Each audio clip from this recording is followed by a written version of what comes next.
নিজের ব্যক্তিত্ব ধরে রাখতে চান? তাহলে ফলো করতে পারেন এই 10টি কৌশল। চলুন একে একে কৌশলগুলো জেনে নিই। 1. শুনুন বেশি, বলুন কম। 2.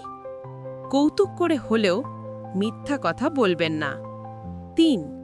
কথা দিয়ে কথা রাখার চেষ্টা করুন। 4. ভুল হলে তর্ক না করে সরি বলুন। 5. অকারণে এবং অপ্রয়োজনে হাসবেন না। 6. দ্রুত কথা না বলে ধীরে কথা বলুন। 7. যা জানেন না তা নিয়ে কথা বলতে যাবেন না। 8. অজানা বিষয়ে তর্কে জড়াবেন না। 9.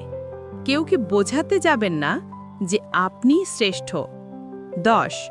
অন্যকে বলতে দিন, তার কথা আগে শুনুন।